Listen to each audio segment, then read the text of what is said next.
Hello everyone, John Maher here. It is Thursday the 5th of March and this is your weekly Grass10 update on the dairy edge. Well, it's been one of the best weeks of the spring so far, I suppose, with some good dry days, but while grass growth has been above average due to, I suppose, the higher air and soil temperatures at times during the week, grazing conditions still remain challenging. Grass supply is running at around 900 kilograms of dry matter per hectare, but the grazing strategy, I suppose, remains a largely on-off approach for most farms, assuming animals were turned out in the first place, of course. And some farms haven't turned out yet. I'm still waiting, but at the same time, I do know some farms are running tight on silage and some farms are also short of quality silage. So I suppose this puts more pressure on now to try and get cows out grazing. Many are hoping for a dry week to come. This doesn't appear in any of the predicted forecasts that we have at this point. So there will be some dry days, which will help grazing and help, either slurry or fertilizer application, but the weather pattern largely remains broken. So I suppose in a nutshell, a flexible approach to grazing will be required. We're not going to get this great run of a period of dry weather. It's just going to remain largely, good days, bad days. And we have to try and take opportunity when it presents itself and work better with the bad days when they come. Road predictions are set to be higher than normal due to largely mild weather at about 15 kilograms of dry matter per hectare per day for the week ahead. And dry matters are running at about 16%. So I suppose it's a case then of getting back to grazing here now, largely using a kind of on-off approach to grazing to maximize the level of grass in the diet. High intakes can be achieved in short periods of grass within reason. Some farms are doing even a second bite in the evening, which takes a bit of organising now, a fair degree of flexibility and planning. But if the conditions were improving, it might be an opportunity for some, particularly where there's a low level of fodder available, where the quality of the silage is poor. There's a lot of calves and a high feed demand. I'll come to our feature farmer in a minute, Enda Walsh, who's also doing this second bite, but I'll leave that there for 1 minute and get to that. So I suppose to move on then and move into fertilizer and slurry application, and I suppose having fertilizer ordered and in the yard is the first priority, and some farms haven't done that, which they need to do. We're talking now about targeting 3/4 bag of protected urea to areas of farm that haven't received any fertilizer or slurry. The other point here is not to be waiting on the whole farm. There are some paddocks or fields are just too wet and should be skipped. But there's other parts of the farm should have either an application of slurry or fertilizer happen at this stage. I suppose the challenging conditions have disrupted grazing to date on many farms. While many farms will now have to target mid-April for the start of the second rotation, a lot of farms only have a very little amount to graze, if anything at all. So it's basically a change to the spring rotation planner is what I'm getting at here. And if you got 30% of the farm grazed by Paddy's Day, another 6% by the 1st of April, and the remainder of the farm grazed by middle of April, is probably a kind of a broad outline of a plan for many at this stage.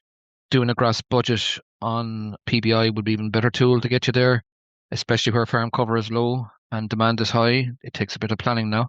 I suppose there's a greater demand on most farms at this stage now because calving rates are higher, cows are calved longer, and intakes are rising. So I suppose all that needs to be kept in mind as we go through the plan.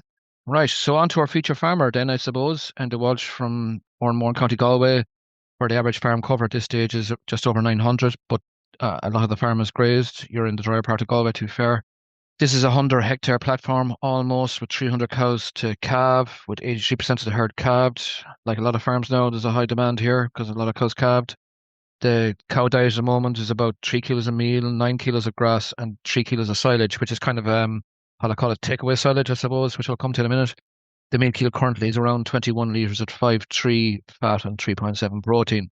And is working hard now to get grass into the animals both night and day, I suppose, just to explain. So I suppose the starting point is that the silage is gone by 6 a.m. for milking in the morning, right? Cows go out then around 9 for grass. They stay out the full day if it's dry overhead, but if it rains, they'll come in. Milking in the evening is early, which is the right thing to do when you're trying to do a flexible approach to grazing. So they milk at 3 o'clock. Decisions then are made, I suppose. There's a batch latch system in operation here for the what we call the nighttime allocation of grass, right? All of this is facilitated by the spur roadways I put into the farm last year, which have basically allowed a lot more options in spring grazing. There's a grass budget done. There's I suppose, a move now into the heavier covers on the farm, which is tricky in the weather that we have. But I suppose it's just a case of having this well thought out, well planned, and making life easy. Enda's on a bat latch system here, but if you are on a system where the cows are going out in daylight, which I'd suggest, and coming in darkness, that the place you pick has to be easy for the cows to get out and for you to get them in darkness. So often people who do this two bite strategy will have a part of the farm for day and deal with the awkward areas and do the simple areas and easy areas and in the evening, so that when the animals, if they have to come in because it's raining, then it's easy, get them in about the hassle factor. Intent of end this farm, there's 400 kilograms of dry matter per hectare back on the first paddock. So recovery is actually very good on farms and it's on track, even not ahead of many farms. So that's good to see for those who have grazed.